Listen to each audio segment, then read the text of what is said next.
ही गोष्ट सगळ्यात महत्त्वाची. त्यामुळे आम्ही जर इतकी कुटाने करून जर हे करतोय तर तुम्ही गावात हिंडून हे करून पहा, काय नाही अवघड. आम्ही इतके मोठ्या लेवलवर सुरुवात करतो, तुम्ही 4-2 याच्यावर करा ना, काय रोग याला बाकीचं. इकडे तिकडे पैसे घातल्यापेक्षा जर शेतीला जोडधंदा नसेल तर शेतकरी महाराष्ट्रात टिकणारच नाही. शेतीला जोडधंदा म्हणून करा, फळबाग लावा, काही करा, पण महाराष्ट्रात हे सरकार आलं ते सरकार आलं कोणाच्या चटई उचलल्यापेक्षा आपलं काहीतरी अस्तित्व जर टिकवायचं असेल तर काहीतरी करून पहा, स्वतः करा, कोणी नाही कोणाचं. नमस्कार मित्रांनो, मी आलो आहे आकाश डांगे भाऊकडे. कृषी मंथन नावाचं चॅनल तुम्ही पाहिलेलं आहे. यूट्यूबवरती शेतीविषयक जुगाड म्हणजे एकदम तंत्रशुद्ध पद्धतीने शेती कशी करावी त्या संदर्भात त्यांचं चॅनल आहे. तुमच्यापैकी बरेच जण बघतात, नसेल बघितलं तर हा व्हिडिओ झाल्यावर जाऊन बघा, नाही तर मध्येच व्हिडिओ सोडून जाऊन लगेच कृषी मंथन बघत बसाल. तर मी ओळख करून देतो. आकाश भाऊ डांगे, कृषी मंथन, मुक्काम आपलं वैजापूर, तालुका दोन्ही हिंगोलीचे येते. आणि नरशी नामदेव, जे काही नामदेवांचं नरशी जे आहे हे ठिकाण एकदम जवळच आहे, तिथून 2 किलोमीटर अंतरावरती. मी व्हिडिओ करण्याचं कारण मुख्य तुम्हाला सांगतो, त्यांनी आणल्यात काठेवाडी शेळ्या. बघा, हिंगोली आणि परभणी एकदम जवळ अंतर आहे, पण इतके दिवस लागले, 4-5 वर्ष आम्हाला एकत्र येण्यासाठी. मला माहित नव्हतं हिंगोलीमध्ये एवढे मोठे युट्यूबर आहेत म्हणून, आणि माझ्यापेक्षा जास्त त्यांचे सबस्क्रायबर येतं. दुसरी महत्वाची गोष्ट ओळख म्हणजे याचं कारण असं आहे, शेती आणि शेती उपयुक्त असलेले जे काही तंत्रज्ञान आहे, जे की शेतकऱ्यांना चांगल्या पद्धतीने घरच्या घरी म्हणजे तयार करता यावं किंवा सगळ्या गोष्टीची आलेल्या अडचणी सोडवता यावं, अशा स्वरूपात त्यांचं कार्य खूप मोठं आहे. आणि आता सध्या त्यांनी शेळीपालनाची एक कास धरलेली आहे. त्याच्या मनामध्ये शेळीपालनाविषयी एक विशेष गोडी तयार झाली, म्हणून तुमचं मनापासून सांगा. आणि तुम्ही शेळीपालकांच्या ग्रुपमध्ये आलात त्याचा आम्हाला अभिमान आहे. धन्यवाद. कारण आपलं सगळं ते चालू आहे. मी काही प्रश्न विचारणार. आमची मुलाखत घेण्याची पद्धत एकदम साधी, चर्चात्मक असते. तर युट्यूब एवढा मोठा तुमचा बिझनेस, जे काही तुम्ही प्रोडक्ट महाराष्ट्रामध्ये देतात, ताडपत्री असो, कारण शेती उपयोग लागणाऱ्या वस्तू असो, सगळ्या ते करीत शेळीपालनाकडे वळावं का वाटलं? शेळीपालनाचं मेन कारण म्हणजे आपल्याकडं पूर्णच्या पूर्ण 20 एकर शेती आहे, आणि त्याच्यात पूर्ण संत्रा, सीताफळ, हनुमान फळ अशा वेगवेगळ्या फळबागाच केलेल्या आहेत आपण. त्याच्यासाठी दरवर्षी आपण जवळपास 1.5-2 लाखाचं शेणखत बाहेरून विकत घेतो. मग त्याच्यात एक असा युट्यूबला व्हिडिओ बघत अशी आयडिया आली की आपल्याकडे पहिला जंगल एरिया खूप आहे, चारण्यासाठी हा डोंगराळ भाग आहे, पूर्ण याच्यात चारायला जागा आपल्याला कव्हर होती, म्हणजे चाऱ्यावरचा खर्च आपला तिथं कमी झाला प्लसमध्ये. त्याच्यामुळे म्हटलं की आपण शेळीपालन केलं, एक तर आपल्याला त्याचं मूत्र भेटेल, त्याच्यामुळे झाडालाही फायदा. विकत आणाल कुठून, पण मुताड जे पडणार आहे ते सगळे ते सगळ्यात महत्वाचं. कारण आता आपण जर बघितलं तर आपण याच्यामध्ये आपण जीवामृत बनवतो, त्यासाठी गाईचं गोमूत्र, शेण हे ते सगळं लागतं. पण प्रत्येक वेळेस शेतकरी जर एखादी गाय असेल तर इतकं जे क्षेत्र आहे ते कव्हर करू शकत नाही. त्यासाठी म्हणलं हे आपण एक करू शकतो. आणि प्लस मध्ये आपल्याला मेन सगळ्यात पर्पज होता की चाऱ्यावर खर्च नाही. बाकी आपण शेड हे ते नॉर्मल आपण सगळं जे लागणार आहे ते करणारच आहे, पण चाऱ्यावरचा खर्च नाही. आणि ही शेळी जी अशी आहे की आपण पहिल्या शेळीपालनामध्ये आपण पहिल्या 6 शेळ्या आपण आणल्या होत्या आणि एक बोकड आणला होता. त्या शेळ्या आपल्या संत्र्यात आणल्या, तर या शेळ्याने समजा संत्र्याच्या झाडाला तोंड लावलं नाही, अजिबात संत्र्याचं झाड खाल्लं नाही. तसं की आपली उस्मानाबादी आहे, आता आपल्या गावाकडे ज्या शेळ्या आहेत गावरान, त्या शेळ्या म्हणजे सगळंच खातात, झाडाला चक खातात. आता या खेटतील थोडंसं, आता या आंब्याच्या झाडाखालचे 2-3 झाड खराब केले, पण बाकी सहसा जास्त करून ही झाडाला अशी खात नाही. त्याच्यामुळे म्हटलं की आपल्याला शेणखत हे ते सगळं होतं. आणि मेन म्हणजे ही जात दुधासाठी प्रसिद्ध आहे, काठेवाडी. हा, मी पुढचा प्रश्न तुम्हाला हाच विचारणार होतो. शेळीपालनाकडे वळालात तर काठेवाडीच का? कारण काठेवाडी शेळीकडे वळण्यामागचा तुमचा काय नेमका उद्देश होता? काठेवाडी कशामुळे? तर काठेवाडी मागं वळण्यामागचं एक खील बाजूला घे, थोडं तिकडे बाजूला उठून. काठेवाडी ही करण्याचे एक मेन वैशिष्ट्य म्हणजे ही जी शेळी आहे, जिथून मी माहिती काढली होती की ही गुजरातची जाते, पूर्णतः गुजरातून इकडे आपल्याकडे येते. गुजरातून आल्याच्या नंतर ही 40 गावलीची गाडी उतरते, तिथून आपण या खरेदी केल्या. पहिली गोष्ट म्हणजे ही त्यांनी असं सांगितलं की ही जी आपली गावरान शेळी आहे तिच्यासारखी कटाक्ष शेळी आहे की ही म्हणजे त्या भागातले जे शेतकरी आहेत तिथं त्या प्रत्येकाच्या घरी 50 शेळ्यापासून 500 शेळ्या एक शेतकरी सांभाळतो. काटक शेळी. ते म्हणले की शेळी जर व्याली, वरून जर पाऊस चालू असला तर ती लोक फक्त त्याची पिल्लं आहेत, ते बच्चे आहेत, ते फक्त त्यांच्या घरात किंवा गोठ्यात ते आणतात, बाकी शेळी 24 तास पाण्यात राहते, म्हणजे दणकट. त्याच्यामुळे ही शेळी आपण निवडली. दुसरी गोष्ट म्हणजे हिची दुधासाठी आपण निवड केली, दूध देते. म्हणजे लोकांनी आम्ही ऐकलेलं आहे काठेवाडी दूध देते, काठेवाडी दुधासाठी प्रसिद्ध आहे, सगळ्या गोष्टी तुम्ही अनुभवलंय. तुमचा काय अनुभव आहे दुधाचा? माझा अनुभव म्हणजे आता जवळपास 27 शेळ्या, एक बोकड आपल्याजवळ आहे. काही शेळ्या आपण तिकडून दुधाच्या म्हणजे पहिलेच खरेदी केल्या, त्याच्यासोबत एक बच्चे त्यांनी दिलते. आणि इथं बाकीच्या शेळ्या आपल्याजवळ व्याल्यात. कमीत कमी 1.5 लिटर, जास्तीत जास्त 2.5 लिटर, 3 लिटर पर्यंत ही जाऊ शकते. आपण आता मोकळं द्यायला चालतोय, दिवसभर आपल्याकडचं दुसरं काही देत नाही, थोडासा संध्याकाळचा खुराक देतोय, ढेप वगैरे त्यांना देतोय, तर त्याच्यावर 2.5 लिटर पर्यंत काही शेळ्या दूध देतात, 1.5 ते 2.5च्या दरम्यान. जनरल लोकांना ऐकण्यासाठी ही न पचणारी गोष्ट आहे. न पचणारी- शेळीमध्ये 2 ते 2.5 लिटर दूध म्हणजे काय लोकांना हे होत आहे, पण ते तुम्ही जगलात, तुम्ही रोज काढतात, तुम्ही पिळतात, म्हणून मी तुम्हाला हायलाइट त्याच्या तोंडून मुद्दाम सांगायलो. कारण एवढं दूध आपल्याकडे सर आता सध्या कंडिशनला जवळपास 26 पिल्लं आहेत. त्याच्यातल्या 2-3 शेळ्या अजून गाभण आहेत, त्या अजून वेळेच्या बाकी आहेत. तरी सुद्धा आता काही शेळ्या त्याच्यात आपण 7 शेळ्या म्हणजे दुधाच्या आणल्या होत्या पहिल्याच, त्या लागलेल्या आहेत का नाही लागलेल्या आहेत ते अजून आपल्याला कळत नाही. म्हणजे कारण तिथं जर समजा लेट झालेले असतील, आता जे मार्केटला जे शेळ्या समजा लोक आणतात ते तुंबवून आणतात, 2-2, 3-3 दिवस आणतात. मग त्याच्यातल्या काही 5-7 शेळ्या लागलेल्या आहेत का ते म्हणजे दुधाला आता थोड्या पहिल्या जितक्या आणल्या होत्या पण 1 महिन्यापूर्वी त्या थोड्या कमी झाल्यात. पण आपल्याकडे ती जाणकार जी मंडळी आहे त्यांना आपण ते ठेवलंय, तर ते म्हणतात ह्या 2.5-3 महिन्याच्या लागलेल्या शेळ्या आहेत. तर मग मी त्यांना असं म्हणलं की लागलेले आहेत, मग दूध तर अर्थात कमी होणार कारण ते 2 महिन्यात अजून येणार आहे शेळी. करेक्ट. म्हणजे 3-4 गाभण, हो, जवळपास पिल्ल्यांची संख्या किती आहे सध्या? पेते 26 पिल्ले आहेत, 4 शेळ्या गाभण आहेत, ह्या 27 मधल्या. हो हो हो याच्यात. आणि काही त्यातल्या बी म्हणजे लागलेल्या त्या आता कमी झालेल्या. एवढं सगळं असून दूध किती निघते एका टायमिंगला आम्ही आता जर पिल्लं पाजून 17 ते 20 लिटर रोज एका टायमाचं दूध देतोय. एका दिवसात 40 लिटर दूध देतोय. 40 लिटर एका दिवसाचं. 17 लिटर कधी सकाळचं जास्त निघतं, संध्याकाळच्या वेळी थोडं कमी निघतं.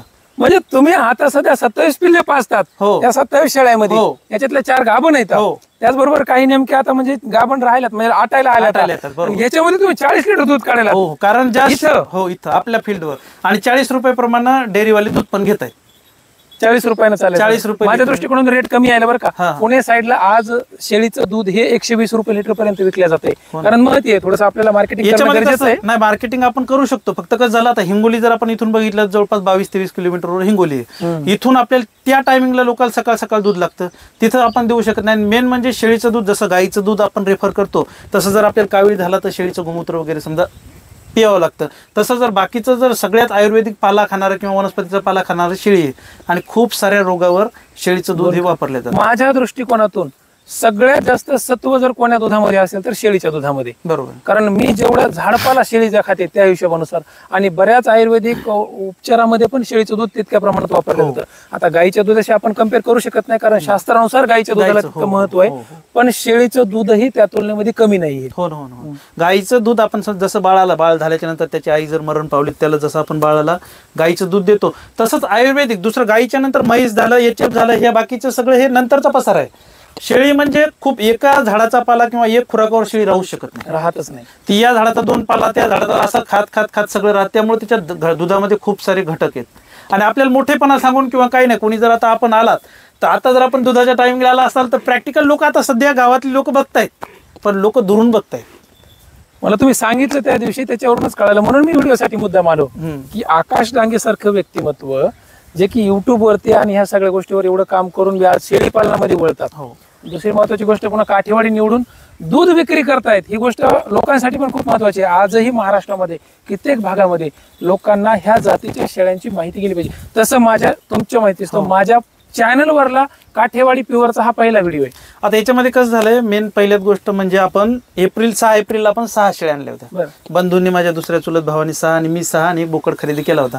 म्हणलं याच्यावर आपण फक्त एक आपल्याकडे जर्मन शेफर्ड तुम्ही डॉग जो बघितलाय टायगर, त्याच्यासाठी म्हणलं दूध होईल, घरच्यासाठी होईल, आणि एक नांद म्हणून आणल्या होत्या, प्रयोग म्हणून की आपण काही जर झालं तर पुढे लोकांना रेफर करू शकतो. आज सुद्धा जवळपास 1 महिना होत आलाय. मी काल एक व्हिडिओ फक्त युट्यूबला काठेवाडीचा दुधाचा टाकलाय.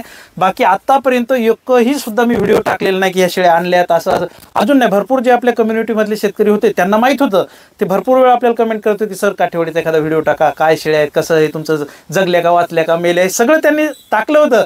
पण मी आतापर्यंत का टाकलं नाही की 1 महिना जर आपण त्या गोष्टीचा अनुभव प्रॉपर घेतला तर आपण कणकवून सांगू शकतो हे असं केलं ना असं होते ना, असं केलं ना असं होतंय. शेळीपालन कसं करावं याचा आदर्श तुम्ही त्यांच्याकडून घेऊ शकता. कारण काय, एक जात निवडली पण प्रत्येकाच्या पदरी किंवा प्रत्येकाच्या नशिबी शेळीपालनामध्ये एक परीक्षा असते, ती म्हणजे त्यांच्याकडे आणल्याच्या नंतर पिल्लांची मरतूक. हो. मग ही परीक्षा त्यांना सुद्धा द्यावी लागली. तर तुमचा तो अनुभव कसा आहे? औषधावर कशी बेजारी झाली, पिल्लांची कशी अडचण? पहिली गोष्ट मेन म्हणजे शेळीपालन ज्या शेतकऱ्याला करायचं असेल, आता आमच्या भागामध्ये प्रत्येकाच्या घरी 2-2, 4-4 शेळ्या आहेत, घरगुती शेळ्या आहेत. ज्या शेतकऱ्याला नवीन शेळीपालन कोणतंही करा, तुम्ही गावरान करा, कोणतंही करा, प्रॉपर ऍक्च्युअल तुम्ही ट्रेनिंग घ्या. ट्रेनिंग मध्ये पहिली गोष्ट, ट्रेनिंग म्हणजे काय, ट्रेनिंग तुम्ही दुसरं कोणतं चाऱ्याचं नाही ट्रेनिंग घेतलं तरी चालेल एक प्रकार, पण मेडिसिन, त्याच्यावर येणारी रोगराई याचं प्रॉपर ट्रेनिंग घ्या. कारण चाऱ्यासाठी तितकं मला वाटतं जर ज्याच्याकडे जंगल एरिया असेल त्याला जास्त तिथं डोकं लावायची गरज नाही. शेडचे तर सगळे व्हिडिओ तुम्ही युट्यूबवर टाकले की कसा शेड करायचा, कमी खर्चात करायचा, ते आपण करू शकतो. पण रोगराई आल्यावर डॉक्टरला सुद्धा मेळ लागत नाही. कारण या मरतुकीमध्ये या इतक्या शेळ्यामध्ये जवळपास 20 पिलं आपली दगावलेली आहेत. 20 पिलं ती सरळ सरळ डॉक्टर जवळ आपण दाखवली, त्याचा पोस्टमॉर्टम पण केला, पण ऍक्च्युअल त्याचं काय कोणता रोग आला आणि काय आहे हे पोस्टमॉर्टम केल्याच्या नंतर काल समजलं, पण तोपर्यंत डॉक्टरला सुद्धा त्याचं काही गणित समजलं नाही. फील्डवर ज्यावेळेस डॉक्टर मंडळी फिरतात त्यावेळेस कसं होतं माहितीये का, त्यांना तितकं शेळीवर जात नाही, ते मोठ्या लार्ज अॅनिमलवर त्यांचं चांगलं लक्ष असतं, हो. ज्यांचा डीप अभ्यास असतो ती मंडळीपर्यंत आपण कदाचित त्या जिल्ह्याच्या ठिकाणी पोहोचू शकत नाहीत. आणि आकाश भाऊ काय माहिती का, शेळी पालकांची बी मानसिकता आहे, हो. कधी त्या जनावराला ते डॉक्टरांपर्यंत नेतच नाही जास्त इनिशियल. त्याला काय वाटतं, हाय शेपुटीचं पिलू मेलं तर मेलं, पुन्हा डबल दुसरं होत आहे ते, म्हणजे 5-25 पिले असतात म्हणून एखाद्याची किंमत नसते. लक्षात ठेवा ते 8-10 हजाराची पिलू आहे. हे अनुभव त्यांचे. मी त्यांच्या मेडिकल बॉक्समध्ये गेलो होतो, तुमच्या मध्ये हे तुमच्या समोरचे आता जे दिसायले हे प्रत्येक मेडिसिन शेळी पालनामधलं त्यांनी वापरले. इतका बारीक अभ्यास करावा लागतंय, तरी पण त्यांना 18 ते 20 पिलांची हानी सहन करावी लागली. पण त्यांचा आज त्यांचा अनुभव असा आहे की ते म्हणतात की हे सगळं शिकण्यासाठी लागतंय. हो ना, इथून पुढे त्या गोष्टी होणार नाहीत. आज जनावर बी तितक्या चांगल्या स्टेजला आहेत, दुधाचं बी संगोपन चांगलं चालू आहे, आणि सगळ्यात महत्वाचं म्हणजे आता पिल्लं चांगली आहेत. सध्या जे 27 पिल्लं आहेत ही पिल्लं व्यवस्थित. मेन म्हणजे कसं झालं सर, ह्या शेळ्या जेव्हा आपण तिथून खरेदी केल्या, तिथं आता लोक आपली गावठी शेळ्या जशा चालतात ही तिथली गावठी जाते, तर तिथं ह्या चारून त्यांनी लसीकरण केलेलं नाही, पहिली गोष्ट. आणि तिथून आपण आणल्याच्या नंतर याचं लसीकरण झालंय का नाही झालं हे आपल्याला माहिती नव्हतं, कारण आपण परत जर टोचलं त्याला ओव्हरडोस होऊन ती शेळी दगावण्याचे ते चान्सेस असतात, त्याच्यामुळं ते आपण लसीकरण केलं गेलं नाही. आणि इथं आणल्याच्या नंतर 1-2 पिल्ल्याची पहिल्यांदा मरतूक झाली, त्याला संडास लागल्यामुळे झालं, म्हणलं प्रवास जास्त झाला, काहीतरी वातावरणातला बदल झाला असेल आणि त्याच्यामुळे ती पिल्लं मेली असतील. त्याच्यामुळे पण ती अशी सलग करता सलग पिल्ले मरत गेली फडं. मग आमचे LDO सर आहे तिथले, त्यांना मी इथं शेतावर बोलवलं, ते सुद्धा आपल्या विनंतीला मान देऊन शेतावर आले. इथं एका पिल्लाचं पोस्टमॉर्टम केलं, त्यांनी सांगितलं की हे ETची लक्षणं आहेत. नंतर आम्ही बाकीच्या शेळ्यांना ETची सगळं व्हॅक्सिनेशन करून घेतलं. म्हणलं आता वेळलेले आहेत, नंतर काही तितका प्रॉब्लेम नाही. आकाश भाऊ काय होतं माहिती का, याच्यामध्ये माझ्या दृष्टिकोनात एक आहे की तुम्ही जे मगाशी म्हणले का, माहिती आधी परिपूर्ण असणं गरजेची आहे, हा सगळ्यात महत्वाचा. मी प्रत्येक वेळेस लोकांना तेच सांगतोय की तुम्ही जोपर्यंत असं वाटत नाही की मी शेळी सांभाळण्यासाठी सक्षम आहे, तोपर्यंत शेळी पालनाला हात घालू नका, हे माझं वैयक्तिक म्हणणं राहतं. आणि खूप चांगली गोष्ट झाली की आता तुम्ही ह्या क्षेत्रात उतरलात, कारण कमीत कमी दोघांनाही, म्हणजे मला पण तो लोकांना सांगता येईल किंवा त्या प्रत्येक गोष्टी नाही. माझा एक उद्देश कसा होता सर, की ही शेळी आपण आता घ्यायच्या, आता हे 27-28 शेळ्या ज्या आपण समजा 27 खरेदी केल्यात, आपल्या आता उस्मानाबादी किंवा गावरान हे आपल्या निवडायच्यात, आणि त्यांची पिल्लं याला दुधाला लावायची. समोर आपल्या शेळीला दूध कमी होतं, तर ते पिल्लं जतन करण्यासाठी ह्या शेळ्या केल्यात. कारण म्हणजे आपल्या शेळीमध्ये एक थोडक्यात समजा ते काय म्हणतात, सांभाळणारी आई जी असते ते त्याचा एक हे केला तुम्ही. कारण जनरली आपल्या गावरान शेळी किंवा उस्मानाबादी शेळीची जास्त पिल्ले देण्याची कॅपॅसिटी चांगली आहे, 2 किंवा 3 पिल्ले ती देत असते, परंतु तेवढ्या प्रमाणात दूध कमी पडतं. हे दुधाची जी उणीव आहे ती इथं भरून निघते. आणि पहिली गोष्ट म्हणजे या शेळ्या मागं 10 मागे एक शेळी 3 पिल्लं देतेच त्याच्यामध्ये. 10च्या प्लस मध्ये, 10च्या वर जात नाही, पण 10 याच्यामध्ये एक शेळी तर आवर्जून 3 पिल्लं याची देते. काठेवाडीची खरेदी करते वेळेस किमती काय राहिल्या बरं? तुमच्या किमत्यात याच्यामध्ये एक किंमत नाही राहिली. याच्यामध्ये पहिली खरेदी 19 पासून चालू झाली ते 25-30 पर्यंत खरेदी, म्हणजे 27-28 पर्यंत गेली, आणि इथे येईपर्यंत आपल्याला ते 30च्याच घरात पडल्या काही. म्हणजे 18-19 हजारापासून सुरुवात केली एक शेळी. 19 पासून कमीत कमी 19, 20, 22, 25 ला ती 19ची तिथं खरेदी केली. ट्रान्सपोर्टेशनचा समजा एका शेळी मग आपल्याला 1000 रुपये खर्च तो आला. तिथं जी 40 गावच्या जे याची हे बाजार समितीची पावती ती लागली आपल्याला, म्हणजे त्याचे ते खर्च, टोल नाके रस्त्यातले हे ते धरून समजा 1000 रुपयाच्या वरती खर्च परत पडतो एका शेळीला. तो जवळपास ऍव्हरेज मध्ये जर आपण धरलं तर समजा 25-26 हजाराच्या रेंजमध्ये, म्हणजे आपण लॉट घेतले ना. पहिल्या वेळेस आपण 13 आणल्या होत्या, नंतर आपण आणल्या त्या जवळपास 21. आपण खरेदी करायला गेलो 10च्या खरेदी करता तिथं 70 शेळ्यांची गाडी उतरलेली होती. मग आपल्याला ती जी टॉप दिसेल त्या टॉपच्या शेळ्या आपण निवडून घेतल्या. त्याच्यावर लागला. शेळ्यासोबत पिल्ले होते, पिल्ले मरण्यामागे माझे बेसिक कारण आहेत. तुम्हाला एक गोष्ट सांगतो, म्हणजे जनरली पिल्ले मेले मी ऍक्सेप्टेबल आहे. तुमचं मूळ जे खोड आहे, म्हणजे ज्या शेळ्या घेतल्या शेळ्यामध्ये एखादी मरण पावली अजिबात नाही. शेळीला कोणत्याच प्रकारची अडचण नाही किंवा काय नाही. नॉर्मल एक शेळी जी गाभुर्डी होती, याच्यामधली एक शेळी गाभुर्डी, म्हणजे 2 तशा गाभुर्ड्या होत्या, तर एक शेळी गाभुर्डी होती ती अशक्त झाली होती, तिला फक्त ताप आला होता. बाकी या शेळ्यांना मी पावसात झोडपू दिलं अक्षरशः. कशासाठी की आज जर आपण हे जर बघितलं तर उद्या लोकांना सांगू शकतो की हे केलं काही येत नाही. म्हणजे आपण प्रॅक्टिकल जी गोष्ट करतो ती लोकांना सांगू शकतो, म्हणजे ती तिथं अडचण त्यांच्या पुढे समोर उभी राहते. तुमच्या व्यवसायातली ही सगळ्यात चांगली गोष्ट आहे की बाबा तुमचं बुड चांगलं आहे, म्हणजे आपल्या इकडे काय खुटा उपटायला नाही पाहिजे. म्हणजे बुड जर चांगला लागला तर फांद्या किती फुटत असतात. आणि कसं असतं, शेळीच्या संघचं पिल्लू तुम्ही आलेलं आहे बाजारातले किंवा व्यापाऱ्याकडून, जनरली सांगतो अशा कंडिशन मध्ये काही गोष्टी काय असतं, दुसऱ्या शेळीचं पिल्लू लावलेलं असतं, बरोबर, ह्या शेळीला ऍक्सेप्ट होत नाही. पहिली गोष्ट. दुसऱ्या माहिती तोडल्याच्या नंतर बाजाराच्या नंतर गाडीच्या नंतर तुमचं शेड, म्हणजे ह्या सगळ्या वातावरणामध्ये ते पिल्लू स्ट्रेस मध्ये जाऊन बरोबर त्याला ते बऱ्याच अडचणी येण्याची शक्यता असते. डायरियल पण होऊ शकतं किंवा एखाद्या वेळेस निमोनिक सिच्युएशन होऊ शकते अशा वातावरणामध्ये बदलल्यावर. आणि तुम्ही जसं म्हणलात एका पिल्लाचं पीएम केलं तर ईटीचा प्रकार, माईला वॅक्सिनेशन नाही, लसीकरण नाही, तर पिल्लाला असं होऊ शकतं. म्हणजे एवढ्या सगळ्या कंडिशन मधून तरी पण तुम्ही 27 पिल्लं आणखी चांगली ठेवली, ही चांगली गोष्ट आहे. पिल्लं मरू शकतात परंतु तुम्ही शेळ्या चांगल्या जपल्या म्हणजे तुमचा 100% याच्यात अभ्यास चांगला झाला. आणि इथून पुढे पण त्या गोष्टी तुम्ही मेंटेन करू शकता. मेन म्हणजे जे कोणी नवीन शेळी पालक असतील त्यांना एक आवर्जून सल्ला माझ्याकडून असेल की त्यांनी प्रॉपर ऍक्च्युअल ट्रेनिंग घ्या. ट्रेनिंग दुसऱ्या कोणत्याही गोष्टीचं नाही घेतलं चालतं, पण मेडिसिन आणि त्याची रोगराई हे ट्रेनिंग घ्या. कारण काय होतं, भरपूर ठिकाणी जे डॉक्टर असतील ते वेळेवर आपल्या फॉर्म पर्यंत पोहोचू शकत नाहीत. ही रिअल कंडिशन आहे. प्रत्येक वेळी रात्रीच्या वेळी जर काही झालं तुम्ही कसं फोन करून बोलवणार त्यांना लेकरं बाळ आहे, त्यांनाही घर आहे, त्याच्यामुळे कोणी येत नाही. त्याच्या आपल्याला कोणती गोळी कोणत्या टायमिंगला देतात, म्हणजे डॉक्टर येईपर्यंत आपण त्याला जगवू शकलो पाहिजे. रात्री तुमच्या जर 12 वाजता रात्री फॉर्मवर जर कोणती अडचण आली, जर तुम्हाला कळालं की याला हे केलं तर रात्रभर पिल्लू वाचू शकते किंवा शेळी वाचू शकते, तर उद्यापर्यंत सकाळी डॉक्टर आपण येऊ शकतात. बरोबर. त्याच्यामुळे आता डॉक्टर कोणतेही झाले तर शहरच्या ठिकाणी डॉक्टर आहेत. कोणी झालं, आपण खेड्यापाड्याने इकडे तिकडे राहतो, 20-25 किलोमीटरवरून डॉक्टर येणं शक्य नाही, तितकी फीस देणं आपल्यालाही शक्य होत नाही. शेळीपालनामध्ये मी एक वाक्य सांगत असतो, 10 अडचणीपैकी 9 अडचणी तुम्हाला स्वतः दूर करता आल्या पाहिजे. 10व्या अडचणीला डॉक्टर गरज पडली बरोबर, म्हणजे ज्यावेळेस सलाईन लावायचं काही किंवा इंजेक्शन द्यायचंय वहीन तेवढं तर तुमच्या अनुभवातून ते पण तुम्हाला शिकता येईल. परंतु सर्दी झाली, संडास लागली, पडसं झालं, काय अडचण आली, काय ठसकलीच, काय हे झालं, आडवली शेळी किंवा तुम्हाला ह्या 12 भानगडी, जखम झाली, मलम लाव, गोळी दे, ह्या गोष्टी तुम्हाला करता आल्या पाहिजे. आणि ह्या सगळ्या अभ्यासातून अनुभवातून. बरं, आता ही आकाश भाऊनं ट्रेनिंगची गोष्ट सांगितली, ही फक्त काय ते माझे मित्र आहेत किंवा माझ्याकडे ट्रेनिंग असते म्हणून अशातला बघ नाही. तुम्हाला जिथून स्वस्त पडेल तिथून घ्या, तुमच्या आजूबाजूला असेल तिथून घ्या, माहिती कुठूनही घ्या, फक्त योग्य चांगल्या हुशार व्यक्तीकडून हे सगळं शिकून घ्या. कारण तुम्ही 1 लाख, 2 लाख, 5 लाख, 10 लाखाचं धन सांभाळायला बरोबर. एक पिल्लू जर आपल्या फार्मवर गेलं तर कमीत कमी 8-10 हजाराचं आहे. कमीत कमी म्हणतोय मी, एक पिल्लू कमीत कमी म्हणतोय मी. ते पाट असो का बोकड असो तुमचा, पण कमीत कमी 8-10 हजाराचा आहे. ट्रेनिंग घेतल्यामुळे काय फायदा होईल की कोणत्या टाइमिंगला कोणतं लसीकरण करायचं, काय करायचं हेच जर आपल्याला माहित नसलं, बेसिक गोष्टी आहेत बरं का, हे काय असं जास्त किचकट नाही. शेळी पालन तितकं काय अवघड नाही. फक्त लोक जे समजा असं अवघड करून सांगतात, फक्त याचं व्हॅक्सिनेशन केव्हा झालं पाहिजे, कोणत्या टायमिंगला कोणतं व्हॅक्सिन द्यायचं किंवा कोणतं आजार झाल्यावर तिला काय आपण ट्रीटमेंट केली पाहिजे, हे जर समजलं ना तर सरळ साधं सोपं गणित आहे. पण ट्रेनिंग न घेतल्यामुळे माणूस काय होतं, साधी जर डायरियल संडास असेल तर माणसाला कोणताच रोग झाला ते लय मोठं आभाळ फाटल्यासारखं वाटतंय. आणि ते असतं इथकुसं ठिगळ त्याला द्यायचं, ते आभाळ फाटल्यासारखं वाटतंय त्या गोष्टी. म्हणून करा. आणि तेवढ्यात माझं प्रमोशन करून टाकतो, आपल्याकडे बी ट्रेनिंग असते. सांगायचा मुद्दा की मी 1000-1200 रुपयामध्ये ह्या सगळ्या गोष्टी तुमच्या फायद्यासाठी करतोय. प्रमाणपत्र आहे, ऑनलाईन आहे, लोक येऊ शकत नाहीत. पण सर तुम्ही जे करताय ते फुकट भाव करताय सध्या महाराष्ट्रात. मी जर सांगेन माझ्या वैयक्तिक, तुम्ही माझ्याकडे आले किंवा माझ्या फार्मला व्हिजिट दिली याच्यासाठी मुळीच सांगणार नाही. तुम्ही जे हे 1200 रुपयात जे देताय प्रमाणपत्र, ट्रेनिंग वगैरे शिक, आणि जितकं जीव तोडून सांगताय की कोणत्या याच्यावर काय केलं पाहिजे, हे नामूल्य म्हणजे शुल्लक त्याची काहीच नाही. सरांची जे समजा मेहनत आहे किंवा काय, त्यांचा फार्म मी स्वतः वैयक्तिक व्हिजिट सुद्धा केली होती.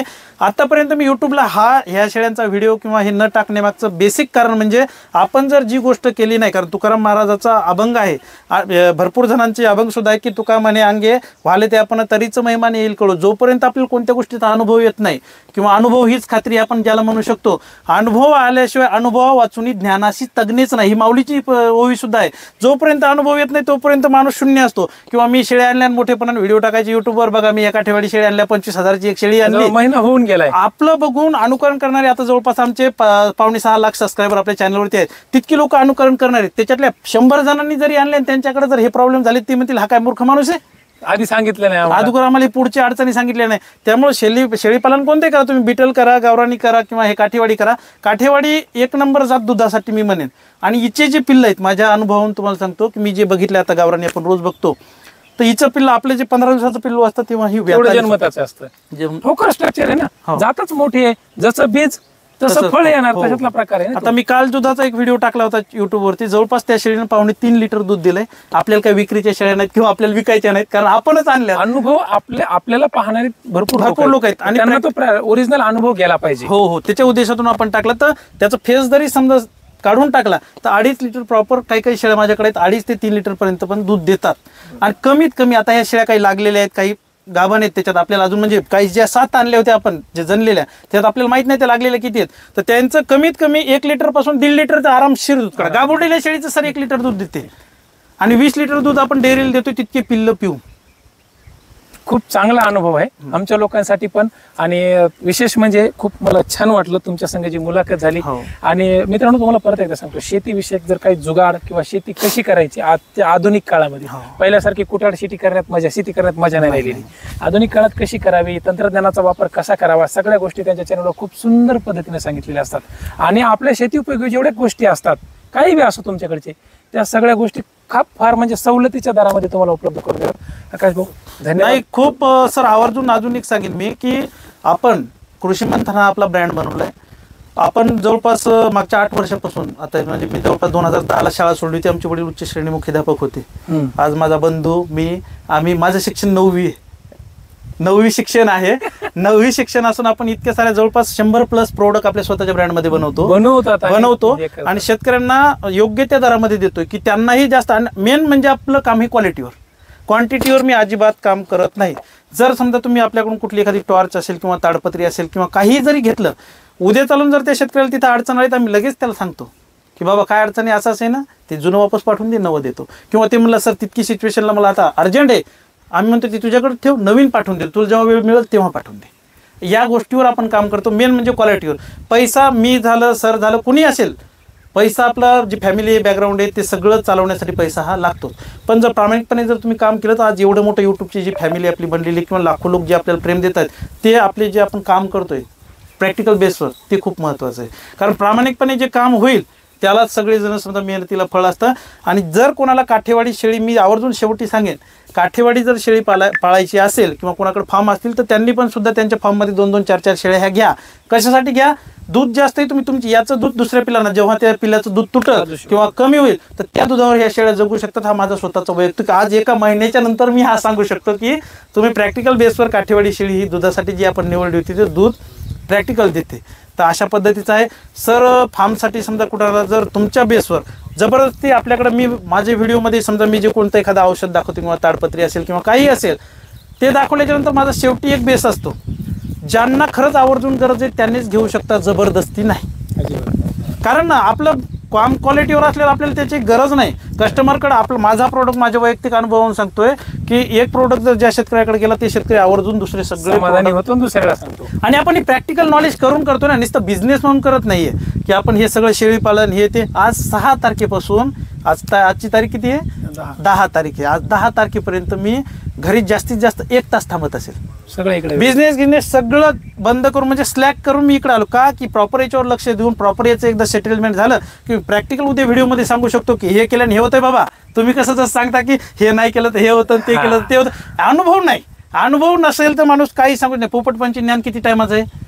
बरोबर आहे. पोपटपंची त्याला म्हणतात काय, पोपटपंची ज्ञान म्हणजे जसं पाठांतर केलं तसे पडविले तसे पडवत आणि गुंता, म्हणजे जसं तुम्हाला वाचायला सांगितले तुम्ही पाठ केले तितकं सांगू शकतो. तसं नाही, प्रॅक्टिकल अनुभव आल्याशिवाय काहीच होत नाही. त्यामुळे शेळी पालन जर तुम्हाला करायचं असेल तर ट्रेनिंग तुम्ही ॲक्च्युअल घ्या सरांकडून. मी तर रेफर करेन माझ्याकडून, सरांकडे जे ट्रेनिंग लागल्या जातात त्यांच्याकडून ट्रेनिंग घ्या. आणि शेळी पालनामध्ये खूप स्कोप आहे. आणि मी आतापर्यंत भरपूर जणांना वाटत असेल की कोणत्या स्कीम मार्फत केलंय, अजिबात सध्यापर्यंत कुठली स्कीम आपण घेतलेली नाहीये. समोर भविष्यात आपण सरांनी जर मार्गदर्शन केलं तर एखादी स्कीम आपण त्याच्यामध्ये घेऊ शकतो किंवा त्याच्यावर आपण काम करू शकतो. आम्ही स्कीम घेण्यामागचं एकमेव कारण सर, आपल्याला काही याच्यामध्ये कुठं पैसे मिळव का, पैसे ते शासनाचे मिळाल्याच्या नंतर आपण लय करोडपती होईल अशातला भाग नाही. कशामुळे की आपण जर कुठली स्कीम घेतली तर त्याचा पायाभरणीपासून आपण शेवटपर्यंत सांगू शकतो. जसं की मी मागच्या वेळी पॅक हाऊस बांधलं होतं. शेतकऱ्यांना पॅक हाऊस म्हणजे वाटणारी इतकी सोपी गोष्ट आहे की आपण जर असं पॅक हाऊस लागलं म्हणजे आपल्याला कायच लागलं, 4 लाखाचं शासनात म्हणजे आपण इस्टिमेट करावं लागतं. प्रोजेक्ट रिपोर्ट 4 लाखाचा आहे, त्याचा 2 लाख रुपये शासनाची सबसिडी त्याला मिळते. पण त्याच्यात सामान किती घ्यावं लागतं? ते घेणाऱ्याला माहिती आहे. आणि हा ते ऍक्च्युअल आपण बेसिसवर घेतलं, त्या अडचणीला आपण समोर गेलो, शेवटी आपण त्यांना सांगू शकतो की बाबा असं केलं ना असं होतं. त्यामुळं तुम्हाला जर शेळी पालन करायचं असेल, अनुभवून तुम्हाला सांगण्यासाठी हे आम्ही करत असतो की पैसे किंवा आपल्या त्याच्यात काही प्रॉफिट हो अजिबात नाही. कारण शेळी पालन केलं, आज मी केलं म्हणजे उद्या मला शेड करणंच भाग आहे. लाकडाचं करू का, पत्राचं करू का, कापडाचं मिळणार आहे. मी तुम्हाला आकाश भाऊ एक सांगतो, मुद्दाम इथे योजनेचा विषय निघाला. महाराष्ट्रामध्ये मी आतापर्यंत आपल्या चॅनलच्या मधून NLM चे प्रस्ताव 500+ आपण आपल्या चॅनलच्या माध्यमातून लोकांना हे करून दिले आणि 52 प्रस्ताव मंजूर होऊन डिस्बर्समेंट होऊन त्यांच्या अकाउंटवर पैसे पडून त्यांचे शेड उभे आहेत आपल्या ग्रुपच्या किंवा आपल्या आधुनिक शेतीच्या ग्रुपच्या माध्यमातून. खूप NLM चे 1 कोटी+ चे आणि जे नाविन्यपूर्ण घटक योजना असो किंवा बाकीच्या इतर 10+1 शेळ्या असो, शेड असो किंवा कुटी मशीन असो, असे 500+ लोकांना करून दिले. हे खूप समाधानाची गोष्ट आहे. लोक ह्या आपल्या चॅनलच्या परिवाराच्या माध्यमातून त्यांच्या व्यवसायासाठी हातभार लागतोय. शासन दरबारी असणाऱ्या सगळ्या सोयी सुविधा आपण आपल्या चॅनलच्या माध्यमातून, ट्रेनिंगच्या माध्यमातून लोकांना मदत करण्याचा प्रयत्न करतो. आता याच्यामध्ये सर एक गोष्ट तुम्हाला आवर्जून सांगेल, शेतीच्या माथात आता काहीच राहिलेलं नाही. सोयाबीनचे भाव असे पहा, कोणतंही सरकार होईल, सरकारशी आपला काही घेणदेण नसतं. कुठलंही सरकार आलं तर सोयाबीनचे, मी माझ्या भाषेत म्हणतो, सोयाबीनची टक्कर वाऱ्यानंच उडायलीत. शेतकरी फक्त सध्या जगतोय.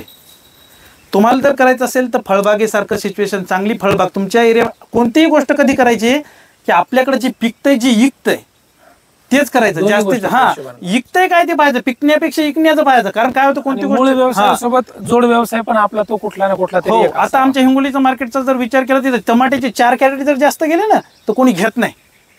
हिंगोलीच्या मार्केटचा विचार. आता आम्हाला मोठं मार्केट म्हणजे नांदेड. आता ही संत्र्याची बाग आहे, आम्हाला जर संत्रे जरी 100-200 कॅरेट तोडायचे झाले तर आम्हाला नांदेड शिवाय पर्याय नाही. कमीत कमी नांदेड, दुसरं हैदराबाद, त्याच्या पुढे मग मदुराई, चेन्नई आणि वाशी मार्केट मुंबईचे. आपण स्वतः ते कुठं करतो ते आपण सांगू शकतो की बुवा असं केल्यानं असं होतं. आता आपण सीताफळाची NMK1 सुपर गोल्डन म्हणून जात लावलेली आहे.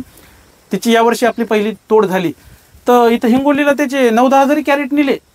तर आवक म्हणजे व्यापारी घेणारे कमी भाव पडतंय, फुकट भाव मागतात. त्याच्यामुळे माणूस काय होते, बेजार होते. त्यामुळे तुम्हाला जर मार्केट जवळ असेल तर कोणतीही फळबाग, शेतकऱ्यांना जर पाण्याची सोय असेल तर फळबाग थोडी ना थोडी किंवा फळबाग करा.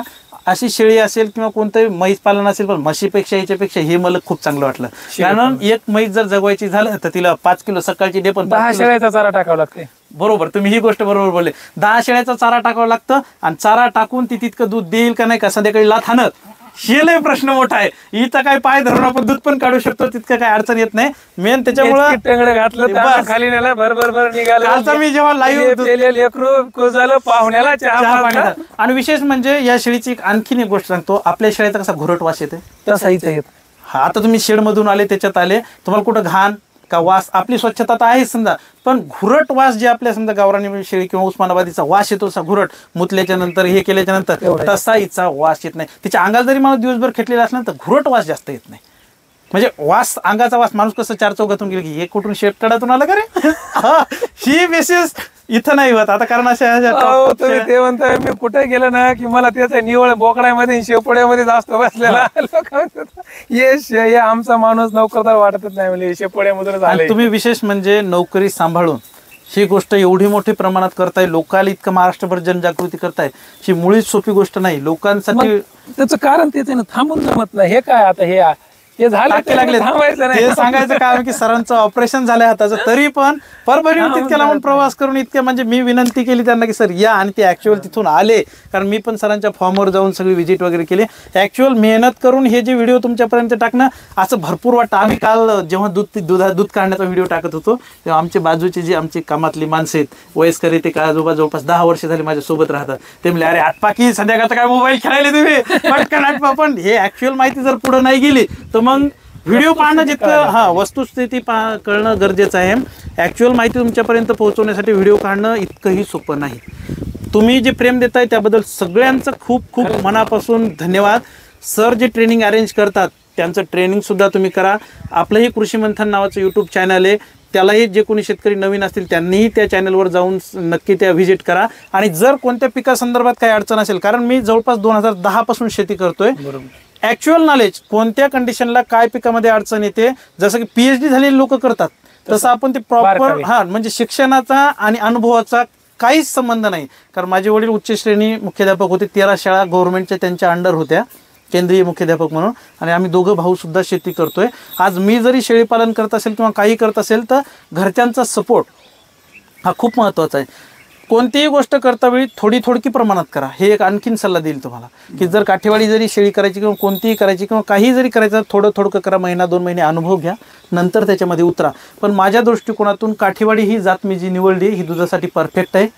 दुधासाठी जर कोणाला व्यवसाय करायचा असेल तर या जातीकडे तुम्ही जाऊ शकता, कारण आपली उस्मानाबादी दुधासाठी प्रसिद्ध नाहीये. कारण आपण जर पिल्लं पाजून जर चहापुरतं दूध काढतो कपात किंवा गिलासात, जास्तीत जास्त तिची क्षमता माझ्या मते जास्त चांगली टॉपची शेळी असेल तर लिटर, 1.25 लिटर किंवा 1.5 लिटरच्या आसपास, जास्त तेही पिल्लं नाही पाजले तर. पण ही पिल्लं पाजून सर शेळी 1.5 लिटरपर्यंत दूध देते. आता माझा स्वतःचा वैयक्तिक अनुभव म्हणून मी सांगू शकतो.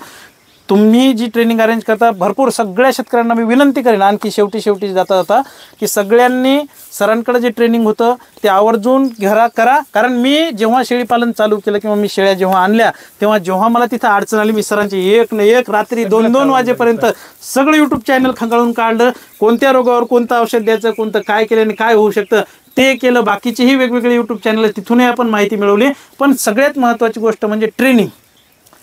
इतकं तुम्हाला कुठं ना, कसं आहे, माणसाच्या पायात ठेस लागल्याच्या नंतर खाली दगड पाहण्यापेक्षा अगोदरच जर आपण बघितलं की रस्त्यावर दगड लांबून चालू, ते सगळ्यात महत्त्वाचं. त्याच्यासाठी ट्रेनिंग.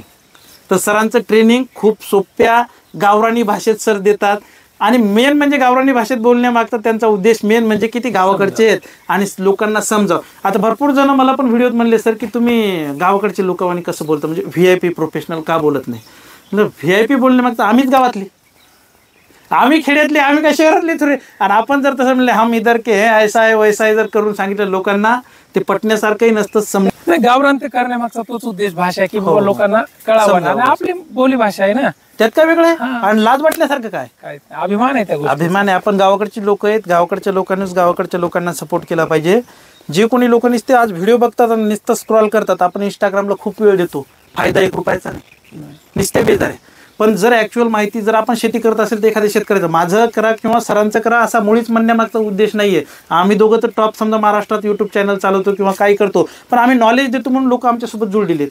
जर मी म्हणतो आपण टाइमपास करणारी चॅनल किंवा हे जर इतकं जर त्याला सबस्क्राईब करत असेल, पाहत असेल, तर हे चॅनल सबस्क्राईब करून घ्यायला किंवा एखाद्या आपल्या गरीब माणसाला पुढे नेण्यासाठी काय अवघड जाते का, काहीच नाही. त्याच्यामुळं ऍक्च्युअल तुम्ही कोणताही व्यवसाय जर करत असाल तर तुम्ही व्यवसाय करता करता जे आपण व्यवसाय करतो त्याच्या रिलेटेड जे लोक माहिती सांगणार आहेत तर त्यांची माहिती तुम्ही ऍक्च्युअल घेत चला. त्याच्यामुळे तुम्हाला पुढे ज्या अडचणी येणार आहेत त्या अडचणी तुमच्या कमी होतील आणि तुमचा फायदा होऊ शकतो अर्थातच. कारण मी जेव्हा मला अडचणी आल्या तेव्हा मी सरांचं चॅनल पूर्ण खंगाळलं, रात्री 2-2 वाजेपर्यंत व्हिडिओ बघितले. हे माझा प्रॅक्टिकल आणि रोजचा अनुभव. मी 6 तारखेपासून मी तुम्हाला ऍक्च्युअल सांगितलं की 6 तारखेपासून रात्र दिवस इथंच आहे, चालू आहे सगळं पूर्ण. कोणाच्या वेळेला काही होतंय का, काही अडचण येते का, कारण अनुभव सगळ्यात महत्त्वाचं. माझी गोष्ट म्हणजे अनुभव. कारण मी आणल्या मुळी त्याच्यामुळेच मी व्हिडिओ न टाकण्यामागचे कारण झाले.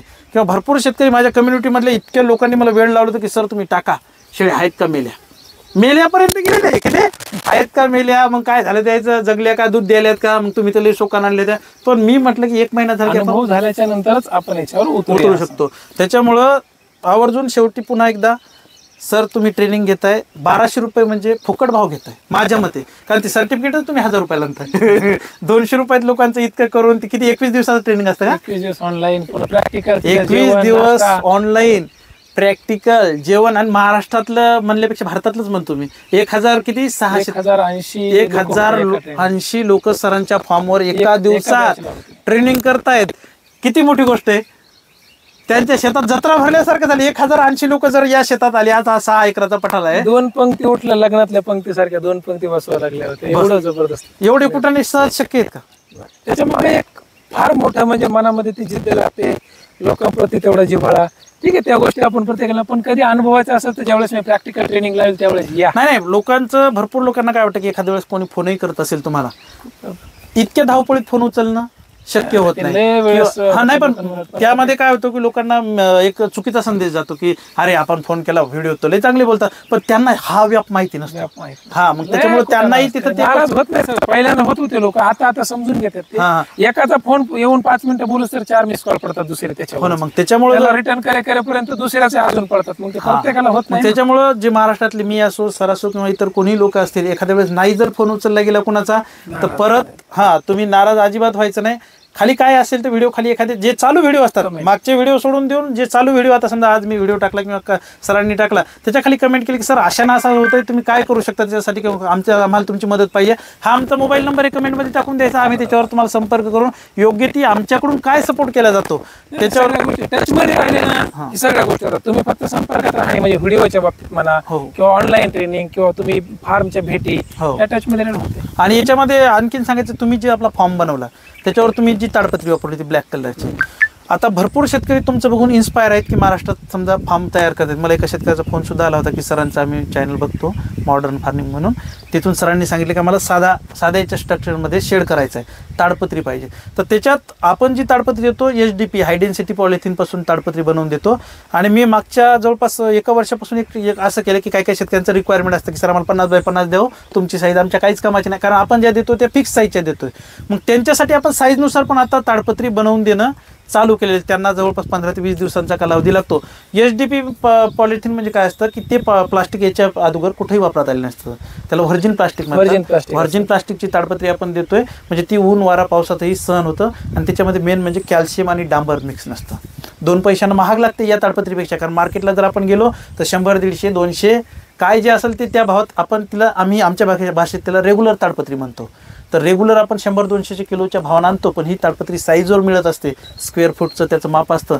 तर ती जर कुणाला जर तुमच्या चॅनलच्या माध्यमातून लागत असेल किंवा बनवून पाहिजे असेल फॉर्मसाठी ताडपत्री, कारण तिथं त्या दिवशी तू आलं होतं त्या फॉर्मवर मी बघितल्या, तर त्याच्यापेक्षाही उच्च गुणवत्तेच्या 250 GSM मधल्या ताडपत्री आपण शेतकऱ्यांना घरपोच देतोय. जनरली एक साईजचे काय रेट राहील, एखादी कुठली साईज जर आताकडं आपल्याकडं याच्यामध्ये 2 कलर आहेत, एक पिवळी येते 200 GSM मध्ये, तर त्याची 18x24 ची आपण 4,500 रुपयाची एक असते ताडपत्री असते, 4,500 रुपयाची. पण आपण त्याच्यावर ऑफर काढेन एकदम होलसेल रेटमध्ये की महाराष्ट्रात कोणीच आपल्याला टक्कर देऊ नये, याच्यामुळे 18x24 फुटाची 200 GSM ची ताडपत्री आपण 4,500 एकवर एक फ्रीमध्ये देतोय. की डायरेक्ट आपल्याला जे येते ना 100-50 आपल्याला ठेवायचे, ऑनलाईन पेमेंट जे शेतकरी करतायत त्यांना आपण एकवर एक फ्रीमध्ये देऊन टाकतो पूर्ण महाराष्ट्रभर. कॅश ऑन डिलिव्हरीची सुविधा पण आपल्याकडे उपलब्ध आहे आणि भरपूर कुठल्याही साईजची उपलब्ध होईल सगळं, जी साईज लागते तेही आपल्याकडे रेग्युलर बेस म्हणजे 18x24. कारण कसं आहे लोकांना वेगवेगळ्या कामानुसार ताडपत्री कसं आहे, आम्हाला सोयाबीन झाकायचंय, आम्हाला वळी झाकायची, आम्हाला आमचा शेड कव्हर करायचा आहे, किंवा सर आम्हाला थोडीशी एक ताडपत्री अशी पाहिजे की आजोलाचा बेड करायचा खाली पाणी टाकण्यासाठी. तर वेगवेगळ्या वापरासाठी वेगवेगळ्या शेतात जाण्यासाठी आपल्याला टॉर्च पण आपण मॅन्युफॅक्चर करतो, फवारणीसाठी स्प्रे पंप सुद्धा आपण मॅन्युफॅक्चर करतो स्वतः. टॉर्चमध्ये आपण 2-3 मॉडेल ठेवलेत. टॉर्चमध्ये गाण्याची टॉर्च पण आणली, जी मी आता तुम्हाला घरी गेल्याच्या नंतर दाखवेन. म्हणजे काम करता करता गाणे पण त्याच्यात आपण ऐकू शकतो. ब्लूटूथ सिस्टीमची ती नवीन टॉर्च आपण म्हणजे तयार करून घेतले आणि सगळं स्वतःच्या ब्रँडमध्ये. कृषी मंथन हा ब्रँड तयार केलेला आहे. कृषी मंथन नाव हे आता कोणीही त्याला, कारण त्याचं पेटेंट आपण घेतलंय, त्यामुळे त्या ब्रँडला कोणीही हे करू शकत नाही. आणि सगळं GST मध्ये असतं, पूर्ण प्रॉपर ॲक्च्युअल शिळे वगैरे सगळं जे काही मार्केटला टिकण्यासाठी वस्तू लागतात ते पूर्णच्या पूर्ण आपण केलेले आहेत, कारण आपण क्वालिटीवर काम करतो. कृषी मंथनच्या ब्रँडला पण भेट द्या. गरजाच्या गोष्टी जर वाटल्या तर माझं नाव सांगा, आपल्या लोकांसाठी महत्वाचं आहे. आणि धन्यवाद, तुम्ही खूप मोलाचा वेळ दिला, शेळीपालनात उतरलात, आमच्या कम्युनिटीमध्ये आलात. आणि सगळ्यात महत्वाचं म्हणजे काय अडचणी जर असतील तर तुम्हाला 100% संपर्क दिलेला आहे. चालू आहे ना, संपर्क दिलेला आहे लोकांना. काय अडचणी असतील किंवा कोणाच्या काय ऑर्डर असतील त्या पुरवल्या जातील. आणि मी परत एकदा काही दिवसानंतर येणार आहे. तुमचं शेळीपालनाचं हे जे काही तुमचा हा नाद आहे, हा नाद कसा कुठपर्यंत चाललाय हे पाहण्यासाठी कव्हर करायचं. कारण नाद केल्याशिवाय कोणती गोष्ट शक्य होत नाही. नाद करून पहा सर, इतक्या लांबून इतक्या लांब आलेत. शेळी काय मोठे युट्यूबर आहेत, त्यांचे एवढे प्रोडक्ट आहेत किंवा ह्या गोष्टी त्या कमर्शियल लेवलवर ठीक आहेत, पण इतक्या दिवसात इथे याला वेळ नाही भेटला. आज का भेटला? कारण काठेवाडी आणली, दूध पिळायला तर पिल्ले आहेत, सगळ्या गोष्टी. शेळी आपलं एकच काम, जिथं शेळी दिसली तिथं चालले, जिथं लांब असते तिथं निघाले. नाही, पण मेन म्हणजे आज आपण एका महिन्यापर्यंत पण तग याच्यात धरू शकलो, त्याच्या मागचं कारण म्हणजे तुम्ही तुमचे व्हिडिओ आणि तुम्ही केलेला सपोर्ट, तुम्ही जे मेडिसिन सांगितलं किंवा हे केलं ते केलं, त्याच्यावर सगळं आतापर्यंत आपण टिकून राहिलो. आकाश भाऊ, शेळी ह्या प्राण्याला खूप जवळून बघितलं. नोकरी करत करत शेळ्या पाळल्या म्या, म्हणजे वळल्या. दुसरी महत्वाची गोष्ट, शेळीच्या अडचणी डोळ्यासमोर बघितल्यात. आणि ह्याच्या मागे जी काय लोकांची उदासीनता, शासकीय स्तरावरली उदासीनता आणि हे जे ज्ञानाची आणि अनुभवाची जी सांगड आहे ती बसली नाही, म्हणून हे सगळं झोकून दिले आणि म्हणून हे सगळं तयार झाले. हे ट्रेनिंग, हे हजारो लोक, हे शासनाच्या कोरडोच्या योजना किंवा हे मोठमोठ्याले शेडवरती जाऊन सतीश रनचे 4-4 लाख किलोमीटर मोटरसायकलची रनिंग हे नंतर घडलेलं आहे. या गोष्टी माझ्यासाठी महत्वाच्या, माझ्यासाठी तुम्ही सुद्धा महत्वाचे नाहीत, माझ्यासाठी तुमच्या दारातली असलेली शेळी आणि शेळीचं पिलू ते कसं सांभाळायला हे महत्वाचं. बस ही गोष्ट मला हे कळतंय. आणि मेन म्हणजे जेव्हा मी सरांच्या फॉर्मवर गेलो एकही योजना नाही. मी योजनेचा मी ह्याच्यामुळे की मी मुलाला हसवण्यासाठी गोष्ट नाही, राज्याचा किंवा देशाचा सगळ्यात प्रमुख व्यक्ती त्या दिवशी इथे येऊन मांडी घालून बसला पाहिजे. आमदार खासदार मोठमोठ्याले व्यक्ती येतात आणि ते माझ्या संग तिथं भाकर खाला किंवा चहा प्यायला मांडी घालून बसतात. मला त्या गोष्टीचे नाही. तुम्हाला सतीश रणे इथं फक्त चांगला याच्यामध्ये जाईल, फार्मवर गेल्याच्या नंतर माझ्या अंगावर हातापावर कुत्रे मुतल्यासारखे अवतार असते राहणार, कारण त्या सगळ्या वेळ करावं लागतं, ते जगावं लागतं, तेव्हा लोकांना सांगावं लागतं. ते काय असं आहे का ते कमरावर हात देऊन शेळी पण होत नाही. आणि तेच तुम्ही तुमचं बघितलं, महिना झाला इथं मरमर करताय म्हणून इथे येऊन व्हिडिओ केला. कारण इथं मेन म्हणजे चारण्यापासून शेळी मी स्वतः पहिले दिवस जे आपण आता अनुभवी एक माणूस ठेवलेला आहे, इतक्या दिवसात स्वतः मी केलं. तेच सगळं असतं, शेळ्या आणणं चारणं जगताय म्हणून आज तुम्ही सांगता. लोक जे तिकडे पाहणार आहेत हे आता हेच राहिलं होतं, फक्त काय आता हे सगळं करून फक्त हेच राहिलं होतं, कोणाला सोडित नाही. हा त्याच्यामुळे अधिकारी येऊन म्हणले होते तुम्ही ते ॲप्रॉन वगैरे किंवा म्हणजे कोट वगैरे घालून व्हिडिओ करा म्हणले घरी, तुमचे आता व्यक्तिमत्व फार चांगलं झालं म्हणजे तुमचं महाराष्ट्र ओळखायला ब्लेझर किंवा हे घालून. म्हणून मी ब्लेझर घालून म्हटलं होतं 4 पिल्ले येऊन कुठून तोडते ना त्याला, कुठून फाडून त्याची गुंडी एकडे नाही ते होतं ना. शेळीपालन आपल्याला ते जमतच नाही. शेळीपालन मेन म्हणजे व्यवसाय कसा आहे, ज्याला लक्ष घालाय स्वतः प्रॅक्टिकल जमतंय त्यानं हे धंदा करा, नाही त्याच्या मागच लागू नये. ज्याला शेळी कळली त्यानं शेळी सांभाळावं, ज्याला शेळी कळली म्हणल्यापेक्षा ज्याला कटाळा नाही मेन ते नंतर सगळ्यात मेन म्हणजे कळल्यापेक्षा कळायला काय भल तुमच्यावर ट्रेनिंग घेऊन येते, पण ट्रेनिंग घेऊन इथं येऊन पाहायचंच नाही म्हणल्यावरती जमणार नाही ना. कटाळा म्हणजे अजिबात या कामाचा करायला जमत नाही. चाराच्या टायमिंगला चारा, पाण्याच्या टायमिंगला पाणी, तिला कोणतं काही रोगराई झाली असेल मेडिसिन, हे जर गोष्टी तुम्ही टायमिंगवर केल्या तर तुम्हाला शेळी पालनात कोणीच अडवू शकत नाही. ही गोष्ट सगळ्यात महत्वाची. त्यामुळे आम्ही जर इतकी कुटाने करून जर हे करतोय तर तुम्ही गावात हिंडून हे करून पहा, काय नाही अवघड. आम्ही इतके मोठ्या लेवलवर सुरुवात करतो, तुम्ही 4-2 याच्यावर करा ना, काय रोग याला बाकीचं. इकडे तिकडे पैसे घातल्यापेक्षा जर शेतीला जोडधंदा नसेल तर शेतकरी महाराष्ट्रात टिकणारच नाही. काही तुम्ही गारी का कुल्फी आहे का काही करा, पण धंदा करा, काहीतरी व्यवसाय शेती करत करत करा. शेवटी एवढंच सांगेन की सर ट्रेनिंग अरेंज करतायत, आम्ही इतकं मार्गदर्शन करतोय, कोणताही करा पण बिझनेस शेतीला जोडधंदा म्हणून करा, फळबाग लावा, काही करा. पण महाराष्ट्रात हे सरकार आलं ते सरकार आलं, कोणाच्या चटई उचलल्यापेक्षा आपलं काहीतरी अस्तित्व जर टिकवायचं असेल तर काहीतरी करून पहा, स्वतः करा, कोणी नाही कोणाचं. खरे सर का खोटे? आज आम्ही तुम्हाला इतकं नॉलेज देतोय, कोणी कोणाचं नसतंय. आम्ही तुम्हाला सांगायलो म्हणून काय आम्ही काय लय मोठे अच्छे खान नाही झालो. त्यामुळे तुम्हाला करायचं आहे तुमचे स्वतःचे अनुभव महत्वाचे. तुम्ही कोणताही करा. जर शिकलेली पोरं आज गावात हिंडायली सर मोबाईल पाहत बसेल वोटे, ही मला इतक्यात लाजिरवाणी गोष्ट वाटते आणि शोकांतिका वाटते महाराष्ट्राची सध्याची. तुम्ही इंस्टाग्राम, फेसबुक, ट्विटर काय जे पाहत असाल तर तुम्हाला जे लागतंय ते करा.